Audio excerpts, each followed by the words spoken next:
Hello everyone. इस video में जो है एक फिजिक्स का प्रॉब्लम करने वाले हैं जो मैग्नेटिज्म चैप्टर का है।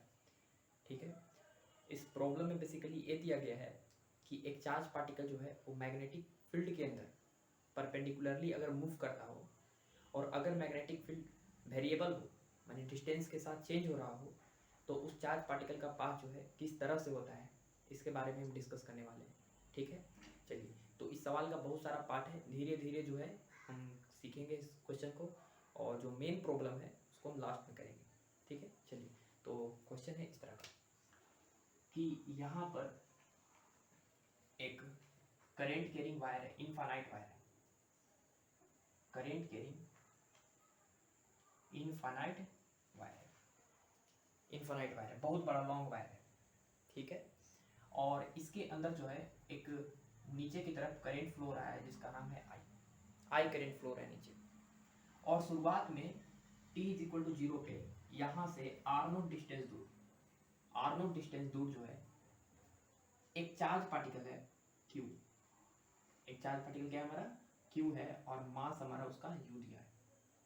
सॉरी, चार्ज पार्टिकल q है, मास m दिया हुआ है, और शुरुआत में इसको हम u वेलोसिटी से जो है वायर की तरफ जो है हम फेंक दिए। u वेलोसिटी से जैसे ही वायर की तरफ ऐसे हम फेंकेंगे इस चार्ज पार्टिकल को ऐसे, तो चार्ज पार्टिकल जो है इस तरफ से जाएगा। तो इस चार्ज पार्टिकल का पाथ किस तरह से होगा इसके बारे में हम जो है डिस्कस करने वाले हैं। ठीक है, चलिए। तो सबसे पहले सवाल है, धीरे धीरे जो है सवाल का पार्ट करेंगे, बहुत सारा पार्ट है। पहला सवाल, क्वेश्चन 1, पहला सवाल है find the trajectory of charge particle, ठीक है, पहला सवाल यही है कि पार्टिकल, जो चार्ज पार्टिकल है उसका ट्रोजेक्ट्री बताओ। ट्रोजेक्ट्री का मतलब क्या हुआ? उसका पाथ बताओ। ठीक है ना, कि वो किस तरह के पाथ में जो है चार्ज पार्टिकल मूव किया। ठीक है, चलिए आराम से समझते हैं। सबसे पहले जो है चार्ज, इस वायर के अंदर करंट फ्लो हो रहा है नीचे की तरफ, करंट जो है नीचे की तरफ फ्लो हो रहा है। तो सबसे पहले मैग्नेटिक फील्ड यहाँ पे देखना चाहते हैं कि यहाँ पे मैग्नेटिक फील्ड किधर है। तो सबसे पहले हम राइट हैंड निकालेंगे और राइट हैंड के थंब को करंट के डायरेक्शन में करेंगे, करंट के डायरेक्शन में थंब करेंगे, और जिस पॉइंट पे मैग्नेटिक फील्ड निकालना उसको कर्ल करेंगे बाहर की तरफ। तो हमारा सारा फिंगर कहाँ पॉइंट कर रहा है? बाहर की तरफ पॉइंट कर रहा है। इसका मतलब है कि करंट फ्लो हो रहा है नीचे की तरफ, तो मैग्नेटिक फील्ड इस रीजन में जो है पूरा किधर है? आउटवर्ड है, आउट द प्लेन। ठीक है ना, क्या है हमारा? इसको बाहर है, आउटसाइड द प्लेन। समझ में है ना? अगर यही करंट अंदर फ्लो होता है ऊपर की डायरेक्शन में, तो हम थंब को इस डायरेक्शन में करते और फिंगर को कर्ल करते, तो मैग्नेटिक फील्ड किधर आता? अंदर, उसको बोलते हैं इनटू द प्लेन। ठीक है, लेकिन करंट फ्लो हो रहा है बाहर, करंट फ्लो हो रहा है नीचे की तरफ, तो करंट के मैग्नेटिक फील्ड को ऐसे फिंगर को कर्ल करेंगे तो मैग्नेटिक फील्ड किधर आएगा? बाहर की तरफ आएगा। ठीक है ना, चलिए। तो यहाँ पर हर एक डायरेक्शन में मैग्नेटिक फील्ड जो है किधर है? बाहर की तरफ है। बाहर के लिए हम डॉट यूज कर रहे हैं। ठीक है ना, और वो मैग्नेटिक फील्ड जो है दिया हुआ है सवाल में बी, मान दिया नहीं है सवाल में, बी है। ठीक है, मैग्नेटिक फील्ड बाहर की तरफ है, वो बी है। ध्यान से सुनिए कि मैग्नेटिक फील्ड बाहर की तरफ है, माने चार्ज पार्टिकल जो है वो ऐसे मूव कर रहा है। चार्ज पार्टिकल की वेलोसिटी जो है ऐसे है और मैग्नेटिक फील्ड बाहर की तरफ है। चार्ज पार्टिकल की वेलोसिटी ऐसे और मैग्नेटिक फील्ड बाहर की तरफ। मैग्नेटिक फील्ड और चार्ज पार्टिकल की वेलोसिटी के बीच का एंगल कितना हो गया? 90 डिग्री। देखिए, चार्ज पार्टिकल जो है ऐसे मूव कर रहा है, मैग्नेटिक फील्ड बाहर की तरफ है, तो देखिए इसके बीच में एंगल कितना हो गया? 90 डिग्री। हमको पता है कि अगर कोई चार्ज पार्टिकल जो होता है वो मूव करता है मैग्नेटिक फील्ड के परपेंडिकुलर डायरेक्शन में, तो उस चार्ज पार्टिकल का जो पाथ होता है वो सर्कुलर होता है। क्या होता है? सर्कुलर। और उस सर्कुलर पाथ का जो रेडियस है उसको हम निकाल चुके हैं पहले ही सवाल में, r इज इक्वल टू होता है mv अपॉन कितना? q। ये होता है, हम पहले ही पढ़ चुके हैं। उसका रेडियस जो होता है इस तरह का होता है। ध्यान से देखिए कि जैसे जैसे हम लोग वायर से दूर जाएंगे, वैसे वैसे जो है मैग्नेटिक फील्ड घटेगा। मैग्नेटिक फील्ड क्या होगा? घटेगा। कैसे घटेगा? क्योंकि हम एक इनफाइनाइट वायर की वजह से मैग्नेटिक फील्ड लिखना जानते हैं। क्या होता है? मैग्नेटिक फील्ड होता है mu not I upon 2 pi x, mu not I upon 2 pi x. और अगर मैग्नेटिक फील्ड घट रहा है क्यों घट रहा है? क्योंकि जब वायर से दूर जाएंगे तो एक्स जो है, डिस्टेंस जो है वो बढ़ रहा है। डिस्टेंस बढ़ेगा तो मैग्नेटिक फील्ड क्या होगा? घटेगा। समझ में आ रहा है ना? अगर डिस्टेंस बढ़ेगा तो मैग्नेटिक फील्ड क्या होगा? घटेगा। तो जैसे जैसे इस इनफाइनाइट वायर से हम दूर जाते जाएंगे वैसे वैसे मैग्नेटिक फील्ड का वैल्यू क्या होता जाएगा? घटते जाएगा। तो मैग्नेटिक फील्ड अगर घटते जाएगा तो रेडियस तो बढ़ते जाएगा। मैग्नेटिक फील्ड घट रहा है तो रेडियस तो बढ़ रहा है। अच्छा, ऐसा कौन सा पाथ जो होता है, सर्कुलर पाथ होता है, जिसका रेडियस जो है बढ़ता है? ऐसा पढ़े हैं कि सर्कल जो है उसका रेडियस बढ़ रहा है। सर्कल का तो एक ऐसा डिफिनेशन ही था कि वो जो सारा पॉइंट जो होता है सर्कल का, सर्कमफेरेंस पे लाई करने वाला, वो एक इक्वल फिक्स डिस्टेंस पे होता है। लेकिन यहाँ पे तो रेडियस बढ़ रहा है और मैग्नेटिक फील्ड घट रहा है। इसका मतलब है कि चार्ज पार्टिकल का जो मोशन होगा वो सर्कुलर नहीं होगा। एक ऐसा चार्ज पार्टिकल का पाथ होगा जिसमें रेडियस क्या होता जाएगा? घटते जाएगा। रेडियस क्या होता जाएगा? घटते जाएगा। तो यहाँ पर जो है नॉट सर्कुलर, और अगर सर्कुलर नहीं है तो चार्ज पार्टिकल का पाथ कैसा होगा? एक कर्व जैसा होगा। कैसा होगा? एक कर्व जैसा होगा। और उस कर्व का नाम होगा स्पाइरल। स्पाइरल होगा, स्पाइरल। ठीक है, स्पाइरल होगा। ठीक है, आगे चल के हम स्पाइरल पाथ देखेंगे किस तरह का पाथ क्रिएट करेगा। ठीक है ना, थोड़ा सा रफ स्केच आइडिया से हम बताएंगे। तो सबसे पहला सवाल यही था कि find the trajectory of charge particle, तो कैसा होगा? स्पाइरल होगा। ठीक है, चलिए अगला सवाल है इसी में। अगला सवाल सेकंड नंबर, अगला बताना है कि फाइंड, सेकंड सवाल है, find the plane in which charge particle find the plane in which charge particle will move। ठीक है, ठीक है ना, बताना है कि वो प्लेन फाइंड करो जिसमें चार्ज पार्टिकल जो है क्या करेगा? मूव करेगा। ठीक है ना, एक मिनट, ठीक है ना, find the plane in which charge particle will move. तो वो प्लेन फाइंड करना है। प्लेन का मतलब कि कौन सा प्लेन में मूव करेगा? क्या इसी प्लेन में मूव करेगा, कि उसका चार्ज पार्टिकल का जो पाथ होगा वो 3D होगा कि 2D होगा? इसके बारे में जो है हमको इसमें बताना है। समझिए, ध्यान से समझिएगा। जैसे चार्ज पार्टिकल का जो वेलोसिटी है वो कैसे है? इधर है। चार्ज पार्टिकल का जो वेलोसिटी है वो कैसे है? ऐसे है। चार्ज पार्टिकल का जब वेलोसिटी ऐसे है और मैग्नेटिक फील्ड बाहर की तरफ है, चार्ज पार्टिकल का वेलोसिटी इधर और मैग्नेटिक फील्ड बाहर की तरफ, थंब किधर पॉइंट कर रहा है? ऊपर की तरफ। थंब जो है वो इस पॉइंट में जो है, थंब जो है वो इस प्लेन में पॉइंट कर रहा है ऊपर की तरफ। तो अगर चार्ज पार्टिकल का वेलोसिटी इधर है तो मैग्नेटिक फोर्स किधर लग रहा है? ऊपर की तरफ। मैग्नेटिक फोर्स किधर लग रहा है? ऊपर की तरफ। तो चार्ज पार्टिकल तो जाना चाह रहा है आगे, लेकिन मैग्नेटिक फोर्स लग रहा है ऊपर की तरफ। ठीक है ना, तो इसी प्लेन में जो है हमारा मोशन होगा। ये वाला प्लेन को हम बोल रहे हैं एक्स वाई प्लेन। ठीक है, एक्स वाई प्लेन। ये वाला हो गया हमारा वाई एक्सिस, ये वाला हो गया हमारा एक्स एक्सिस। तो प्लेन कैसा होगा? प्लेन होगा हमारा एक्स वाई प्लेन। और कैसा मोशन होगा? 2D होगा, 3D नहीं होगा। क्योंकि ये जो चार्ज पार्टिकल है वो बाहर आएगा ही नहीं। क्यों नहीं आएगा? क्योंकि चार्ज पार्टिकल जब इधर जाएगा तो फोर्स इधर है, तो चार्ज पार्टिकल का पाथ थोड़ा सा कैसा हो जाएगा? ऐसे हो जाएगा। अब चार्ज पार्टिकल की वेलोसिटी जो है वो इधर है, और अब फिंगर को कर्ल करेंगे तो मैग्नेटिक फोर्स इधर लगेगा, तो चार्ज पार्टिकल थोड़ा सा और ऐसे मूव कर जाएगा, ऐसे। ठीक है ना, तो कुछ चार्ज पार्टिकल जो है वो कुछ इस तरह से मूव करेगा, इस तरह से। सर्कल क्यों नहीं बनाया? क्योंकि इस तरह से बड़ा रेडियस वाला एक पाथ बनेगा जिसका रेडियस बढ़ते जा रहा है। रेडियस जो है क्या होते जा रहा है? बढ़ते जा रहा है। इस तरह से जो है एक स्पाइरल पाथ कवर करते हुए जो है चार्ज पार्टिकल किसमें आ जाएगा? ठीक है ना, इस तरह से स्पाइरल पाथ जो है कवर करते हैं। ठीक है, अब जो है इस स्पाइरल पाथ का जो है हमको इक्वेशन बताना है। ठीक है ना, इस स्पाइरल पाथ का क्या बताना है हमको? इक्वेशन बताना है। तो सीखते हैं आगे। चलिए, जब चार्ज पार्टिकल यहाँ पे पहुंचा, यहाँ पे, तो इस चार्ज पार्टिकल के पास वेलोसिटी इधर है, इस डायरेक्शन में। इस पॉइंट पे जो है, इस पॉइंट पे मान लीजिए पॉइंट पी है, तो इस पॉइंट पे वेलोसिटी 2 डायरेक्शन में। एक वेलोसिटी इधर है, v का एक कंपोनेंट आएगा vx, और एक वेलोसिटी जो है वो ऐसे है, दिस वेलोसिटी इज vy। ठीक है, अच्छा, इस चार्ज पार्टिकल का पाथ जो है इसका रेडियस जो है वो एक फ्लैटर है। फ्लैटर इसलिए बना है क्योंकि इसका रेडियस ऑफ कर्वेचर बढ़ेगा। अभी ने सिखाया कि रेडियस क्या हो रहा था, बढ़ रहा था, क्योंकि मैग्नेटिक फील्ड घट रहा था।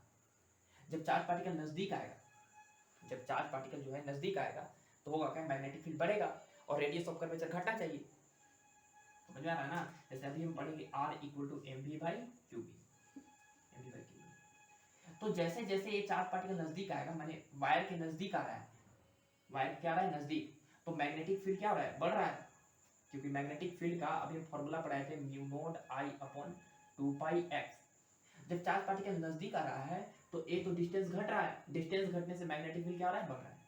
मैग्नेटिक फील्ड जब बढ़ रहा है तो रेडियस ऑफ कर्वेचर क्या हो रहा है, घट रहा है। रेडियस ऑफ कर्वेचर घट रहा है तो धीरे धीरे देखो रेडियस ऑफ कर्वेचर घटाते जा रहे हैं, और कम हो गया और कम हो गया और कम हो गया, माने रेडियस घटते जाएगा। समझ में आया ना? इस तरह के जो पाथ होते हैं, इसी पाथ का नाम क्या होता है, एक स्पाइरल पाथ होता है।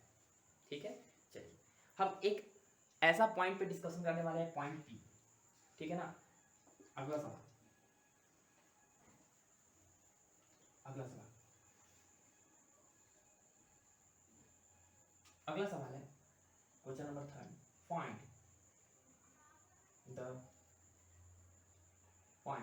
The magnetic force on charge particle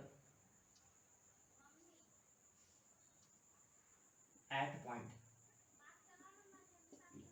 ठीक है, हमको इस पी पॉइंट पे जो है मैग्नेटिक फोर्स जो है फाइंड करना है चार्ज पार्टिकल का। ठीक है, सीखते हैं, आराम से समझना, ध्यान से बताइए कि इस पी पॉइंट पे मैग्नेटिक फोर्स फाइंड करना है, तो मैग्नेटिक फोर्स का फॉर्मूला क्या होता है? अगर चार्ज पार्टिकल मैग्नेटिक फील्ड के अंदर मूव करता हो तो फॉर्मूला होता है Q V B sine theta.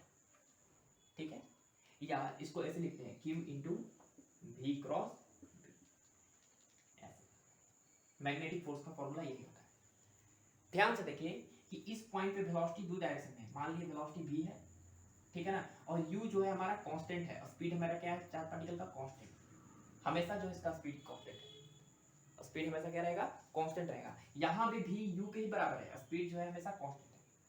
ठीक है ना? चलिए, तो इस v को हम लिख सकते हैं, v को vx माइनस आई कैप, क्योंकि इधर प्लस एक्स एक्स एक्स है तो माइनस एक्स एक्स इधर होगा, तो इधर की तरफ यूनिट वेक्टर को लिखेंगे माइनस आई कैप, तो इधर वाला जो है माइनस आई कैप, ऊपर वाला प्लस जे कैप। तो यहाँ पर मैग्नेटिक फोर्स अगर हम लिखेंगे तो चार्ज पार्टिकल क्यू है इंटू भी को लिखेंगे माइनस भी एक्स आई कैप प्लस माइनस भी एक्स आई कैप, क्योंकि इधर है, प्लस भी वाई ऊपर की तरफ जे कैप।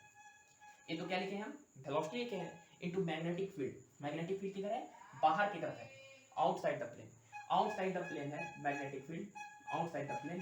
तो मैग्नेटिक फील्ड को लिखेंगे बी नोड, बाहर की तरफ, बाहर की तरफ लिखेंगे बी के कैप। बी कैप का मतलब बाहर की तरफ, आउटसाइड द प्लेन। ठीक है, तो यहाँ पर मैग्नेटिक फील्ड लिखेंगे बी आउटसाइड द प्लेन। ठीक है, चलिए अब यहाँ पर हम मल्टीप्लाई करेंगे, magnetic force equal to Q into minus Q into V X into B, minus Q into V X into B, और क्या हो जाएगा I cross K plus V Y into Q into V Y into B into J cross K. ठीक है, अच्छी बात है। आई cross के क्या होता है, सबको पता है, आई क्रॉस के माइनस जे कैप होता है, माइनस माइनस क्या हो जाएगा, प्लस। किसी को नहीं भी पता है तो बता देते हैं, एक ऐसे सर्कल ड्रॉ कर लेना, यहाँ पर आई हो जाएगा, यहाँ पे जे हो जाएगा, यहाँ पे के हो जाएगा। ठीक है, अगर एंटी क्लॉकवाइज में घूमेंगे तो प्लस लेना है, क्लॉकवाइज में घूमेंगे तो माइनस लेना है। ठीक है, अब हमको क्या निकालना है, आई क्रॉस के, हमको आई क्रॉस के निकालना है, मैंने क्लॉकवाइज में घूमना है, तो क्या होगा, आई क्रॉस के माइनस जे होगा, नेगेटिव बोलना है क्लॉकवाइज में घूमेंगे तो आई क्रॉस के अगर माइनस जे होगा, और अगर यहाँ पे माइनस जे रखेंगे तो माइनस माइनस क्या हो जाएगा, प्लस। तो मैग्नेटिक फोर्स आ गया मेरे पर पास कितना, Q V X B J cap, J cap आया, और plus Q V Y B. अच्छा, जे क्रॉस के क्या है, जे क्रॉस के क्या है समझे, जे क्रॉस के अब एंटी क्लॉकवाइज में घूम रहे हैं तो जे क्रॉस के क्या होगा, आई कैप। ठीक है, समझ में आया कि नहीं, समझ में आया? चलिए अब यहाँ पर हम चार्ज पार्टिकल पे मैग्नेटिक फोर्स हम यहाँ पे देखिए, ध्यान से देखिए कि जब चार्ज पार्टिकल का यहाँ पे वेलोसिटी इधर है, चार्ज पार्टिकल का वेलोसिटी इधर है, मैग्नेटिक फील्ड बाहर की तरफ है, तो फिंगर को अपनी तरफ कर्ल करेंगे तो थंब किधर पॉइंट कर रहा है, इधर। Thumb will be point in this direction, तो मैग्नेटिक फोर्स इधर होगा, ठीक है ना, जो इस चार्ज पार्टिकल के वेलोसिटी का क्या होगा, परपेंडिकुलर। आराम से समझना, जब चार्ज पार्टिकल की वेलोसिटी जो है, चार्ज पार्टिकल की वेलोसिटी वो ऐसे है, मैग्नेटिक फोर्स ऐसे है, तो इस मैग्नेटिक फोर्स का दो कंपोनेंट आएगा, एक कंपोनेंट इधर एक्स एक्सिस की तरफ और एक मैग्नेटिक फोर्स का एक कंपोनेंट वाई की तरफ। मैग्नेटिक फोर्स का एक्स कंपोनेंट इधर और मैग्नेटिक फोर्स का वाई कंपोनेंट इधर, ठीक है, मैग्नेटिक फोर्स का वाई कंपोनेंट इधर। देखिए ध्यान से कि मैग्नेटिक फोर्स का ए कंपोनेंट जो है, ए वाला एक्स एक्सिस की तरफ वो ए वाला है, और I cap magnetic force X axis की तरफ ए वाला है, देखो आई कैप की तरफ, और ए वाला जो है मैग्नेटिक फोर्स वाई एक्सिस की तरफ है, तो magnetic force in Y direction, ठीक है। देखो सॉल्व भी किए तो दो डायरेक्शन में आया, मैग्नेटिक फोर्स उधर आया, मैग्नेटिक फोर्स एक्स एक्सिस में आया, क्लियर हुआ ना। चलिए, तो ए था हमारा कि चार्ज पार्टिकल का वेलोसिटी जो है मैग्नेटिक फोर्स बताना है, पी पॉइंट पे बता दिए, ठीक है। अगला सवाल, अगला सवाल क्या है, अगला सवाल तीसरा, चौथा सवाल है, चौथा सवाल, find the acceleration of charge particle at point, ठीक है ना। चार्ज पार्टिकल का जो एक्सेलरेशन है वो पी पॉइंट पे हमको बताना है, ठीक है। पी पॉइंट पे हमको चार्ज पार्टिकल क्या बताना है, एक्सेलरेशन बताना है, बता देंगे, आराम से समझना। चलिए यहाँ पे समझिए, चार्ज पार्टिकल का एक्सेलरेशन बताना है पी पॉइंट पे।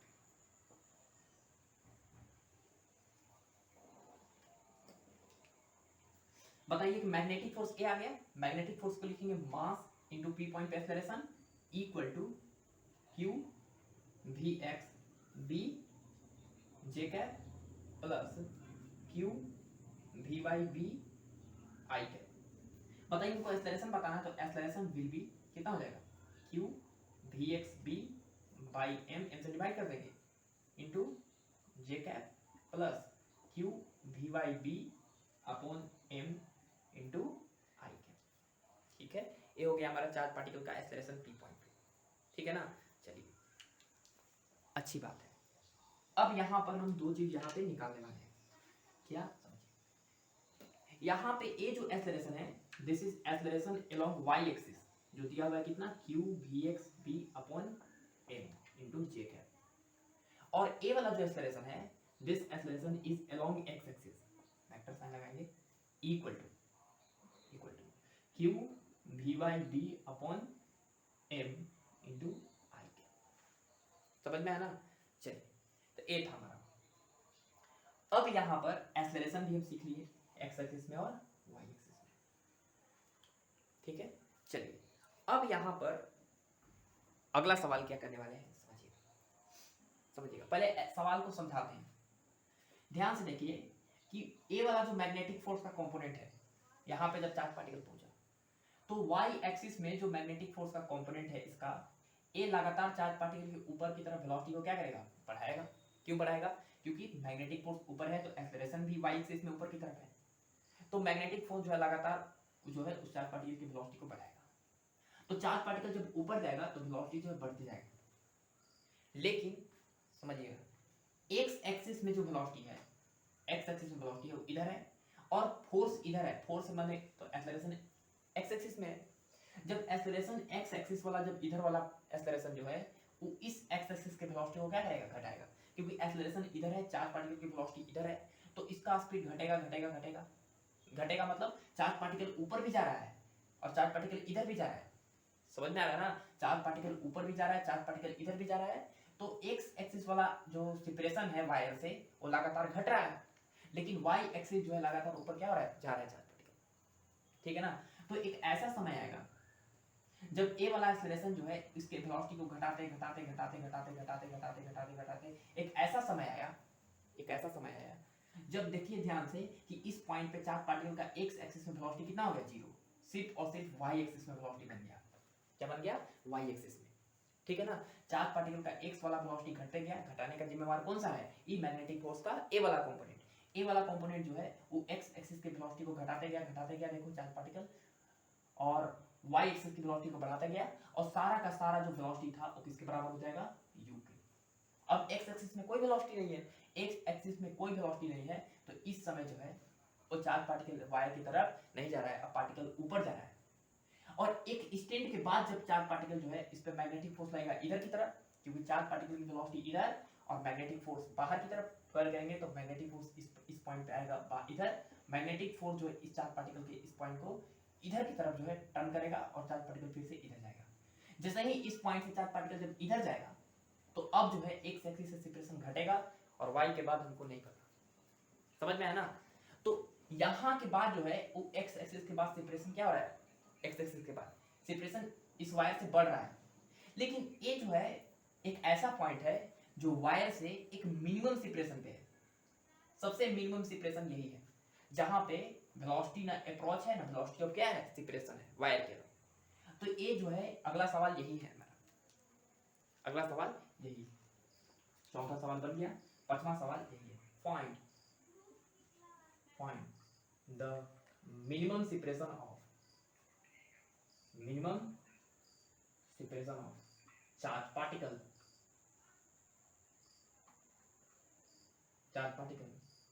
From the wire. ठीक है ना, minimum separation of charge particle and wire. तो चार्ज पार्टिकल और वायर के बीच में मिनिमम सेपरेशन ही फाइंड करो, जब चार्ज पार्टिकल जो है सबसे मिनिमम सेपरेशन पे है, माने वायर से यही मिनिमम सेपरेशन है। चार्ज पार्टिकल अपना इधर आ रहा है ना, इधर जा रहा है, यहाँ पे एक ऐसा वेलोसिटी है जब चार्ज पार्टिकल की वेलोसिटी ऑफ अप्रोच है ना वेलोसिटी ऑफ सेपरेशन है। ठीक है, चलिए, और हमको पता है कि ये जो है हमेशा क्या होगा, इसके परपेंडिकुलर होगा। ठीक है ना, चलिए अब हमको आर मीन फाइंड करना है कि आर मीन कितना होगा। ठीक है, तो थोड़ा सा इसको मिटा रहे हैं हम, ठीक है ना, और थोड़ा सा एक नया जो है इसमें पार्ट हम बना रहे हैं समझाने के लिए। चलिए, ये एक्सेलरेशन का हमको काम है, इसलिए इसको हम मिटा नहीं रहे हैं, समझिएगा आराम से। चार्ज पार्टिकल की वेलोसिटी जो है वो इस डायरेक्शन में u है, और इसका स्पीड जो है इस तरह से घटेगा, और यहाँ पर इस तरह से। चलिए, तो अगला सवाल यही है कि find the minimum separation of charge particle and wire.